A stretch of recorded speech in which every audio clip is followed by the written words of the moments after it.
ऊपरी लेवल से थोड़ा सा निफ्टी बैंक हल्का हुआ है। अब 100 पॉइंट से ज्यादा की बढ़ती कार्यक्रम की शुरुआत में अब सिर्फ 66 अंकों का इजाफा देखने को मिल रहा है। कुछ हल्की हल्की मुनाफा वसूली आपको दिखाई देगी। टाइटन में कूल ऑफ है। टाइटन Q1 अपडेट के बाद आपको याद होगा जो पिछले हफ्ते आया था, अच्छी तेजी बनी थी। उसके बाद स्टॉक में थोड़ा सा करेक्शन है, करीब 3% का। एशियन पेंट, ब्रिटानिया जैसे काउंटर्स है जहां पर थोड़ी बहुत मुनाफा वसूली बढ़ती हुई आधे % तक का करेक्शन यहाँ पर आ रहा है और ये कुछ ड्रैगर्स साबित हो रहे हैं। टेक्नोलॉजी कंपनियों पर नजर रखिए। आज टेक महिंद्रा में थोड़ी सी वीकनेस आती हुई दिखाई दे रही है, लेकिन ज्यादा ध्यान लोगों का TCS पर रहेगा जो 1.5% नीचे है। HCL टेक पर रहेगा जो आज 2.5% नीचे है और इन्फोसिस पर रहेगा जिसमें भी हमने देखा है, इनफैक्ट इन्फी की स्थिति ज्यादा बेहतर है दूसरों की तुलना में। विप्रो नेली 1% नीचे। तो जिन कंपनियों के नतीजे इस हफ्ते आने वाले IT कंपनियों के, जिसमें विप्रो, HCL टेक और TCS तीनों शामिल हैं, वहां पर हमने देखा है 1% या 1% से ज्यादा का मुनाफा वसूली का दबाव बनता हुआ। चलिए, ये है मार्केट की अब तक की चाल। एक स्टॉक हमारे जानकार और देंगे। तो तीसरा ट्रेड क्या है, पंकज के पास चलते हैं। पंकज ने NMDC दिया, सन फार्मा एडवांस रिसर्च दिया। पंकज, आपका तीसरा ट्रेड क्या होगा? मैं जैसे देख रहा हूँ हर्षिता जी, यहाँ पे REC के अंदर एक अच्छा मोमेंटम नजर आ रहा है ऑन अ डेली बेसिस। मुझे लगता है कि एक मोमेंटम पिक किया हुआ है। वॉल्यूम्स की एक्टिविटी काफी अच्छी दिख रही है। RSI काफी अच्छा चल रहा है।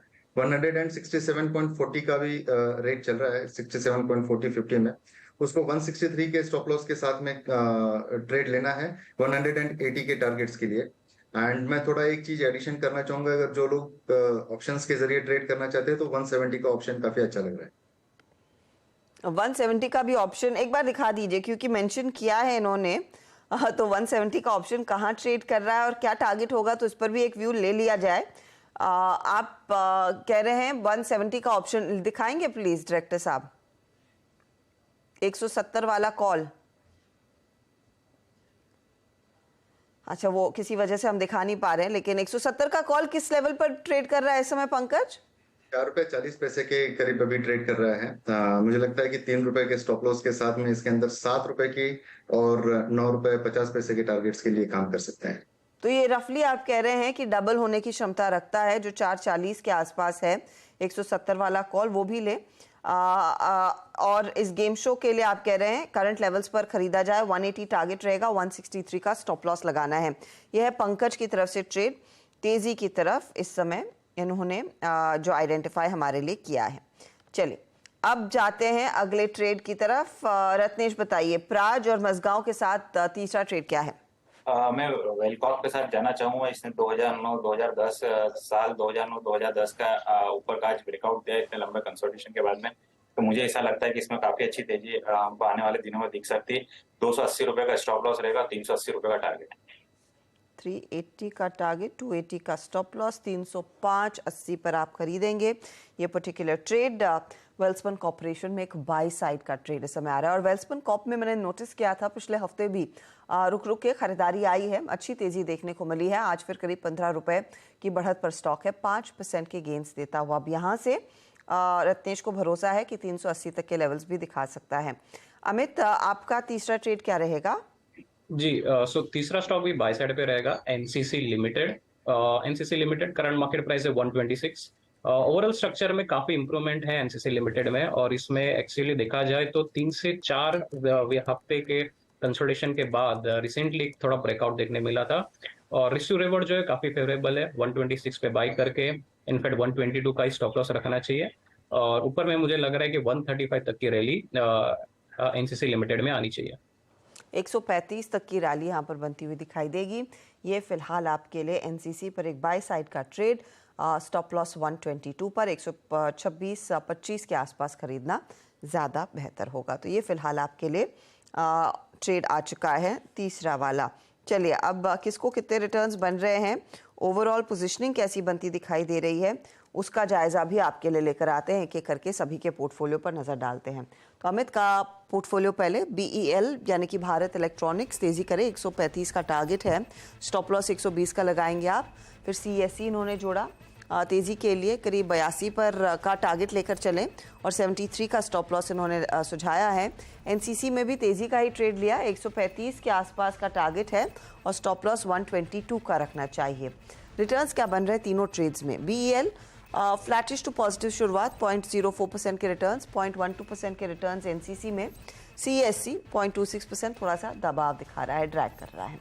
अब अगले पोर्टफोलियो पर नजर डालते हैं और ये है पंकज का। NMDC के साथ इन्होंने शुरुआत की, 120 का टारगेट है, स्टॉप लॉस 104 का इन्होंने दिया। फिर सनफार्मा एडवांस रिसर्च जोड़ा, 240 का टारगेट और 208 का स्टॉप लॉस। और REC अगर आप देखें इस पर भी एक बाय कॉल, 180 का टारगेट है और 163 के आसपास का स्टॉप लॉस लगाकर चलेंगे। NMDC में दबाव 1.18% का, स्पार्क 1% से ज़्यादा रिटर्न दे रहा है एंड 0.30% के रिटर्न REC जोड़ता हुआ। अब आइए आप रत्नेश के पोर्टफोलियो पर। तो रत्नेश ने जोड़ा सबसे पहले प्राज इंडस्ट्रीज, 450 का टारगेट, 380 का स्टॉप लॉस है। फिर आया मजगांव डॉक, 1600 का टारगेट और 1240 का स्टॉप लॉस। और फिर वेल्सपन कॉप में तेजी, 380 का टारगेट और 280 के आसपास का स्टॉप लॉस। प्राज 0.35% के रिटर्न्स दे रहा है, मजगांव 0.37% के रिटर्न्स और वेल्सपन कॉप 0.10% के रिटर्न्स देता हुआ। ये है आपके लिए ताज़ा तस्वीर। अब ओवरऑल रिटर्न्स की स्थिति क्या बन रही है ये स्क्रीन पर लेकर आते हैं। तो मुनाफे का मीटर क्या कह रहा है, कौन आगे है, किसे और जोर लगाना होगा, लेकर आइए प्लीज वो ओवरऑल रिटर्न्स की स्थिति आपकी स्क्रीन पर। 1.1% के रिटर्न्स के साथ पंकज रांदड़ आगे, 0.82% के रिटर्न्स रत्नेश गोयल के बने हैं। अमित ने थोड़ी सी शांत शुरुआत की है लेकिन 0.11% के नेगेटिव रिटर्न्स हैं। बस पारी की शुरुआत ही हो रही है, आगे पूरा दिन है और पूरा हफ्ता है हमारे जानकारों के लिए बढ़िया ट्रेड्स आइडेंटिफाई करने का और आपके हाथ में भी मैक्सिमम रिटर्न्स कमा कर देने का। चलिए ऑल द बेस्ट आप तीनों को इस हफ्ते के लिए। याद रहे कोई भी बदलाव हमारे जानकारों के पोर्टफोलियो में आएंगे तो उसका अपडेट हम हमारे सोशल मीडिया हैंडल्स पर डालते हैं और ऑफ कोर्स 1 बजे मिड कैप मंत्र के दौरान एक अपडेट भी लेकर आते हैं इंट्राडे के लिहाज से पोजीशनिंग कैसी है ट्रेड्स की तरफ। ऑल द बेस्ट आप तीनों को इस हफ्ते के लिए। वक्त हो रहा है एक ब्रेक का। ब्रेक में जाते जाते फटाफट से इंडेक्स का हाल। निफ्टी बैंक तो नेगेटिव टेरिटरी में 4 पॉइंट नीचे, लेकिन मिड कैप्स पर पड़ रही है मार। 100 पॉइंट का दबाव आ चुका है। कार्यक्रम की शुरुआत में सिर्फ हम 30 पॉइंट ही नीचे थे। ध्यान रहे जो प्रेशर आ रहा है वो इंडसइंड बैंक की तरफ से आ रहा है। टेक्नोलॉजी का तो हम जिक्र कर ही रहे थे।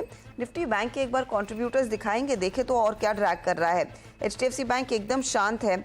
इंडसइंड की तरफ से खासा दबाव आता हुआ आज के दिन और ये तो निफ्टी के कंट्रीब्यूटर्स हुए, यह मेंशन कर रहे थे। निफ्टी बैंक के भी कंट्रीब्यूटर्स प्लीज लेकर आइएगा डायरेक्टर साहब। तो इंडसइंड के साथ HDFC, फेडरल और एक्सिस इनकी तरफ से दबाव बनता हुआ, लेकिन ICICI, कोटक, SBI अब फिलहाल तेजी में है। FMCG कंपनियों में हम देख रहे हैं पोजीशंस अनवाइंड हो रही हैं। ब्रिटानिया का हम जिक्र कर रहे थे, लेकिन HUL देखिए, टाटा कंज्यूमर देखिए, इनमें भी मुनाफा वसूली बन रही है। चलिए लेंगे एक ब्रेक। ब्रेक के बाद पूरा एक्शन कमोडिटी मार्केट्स की तरफ से क्या बन रहा है, क्या क्यूज आपने पकड़ने हैं, उस पर होगी बातचीत आगे।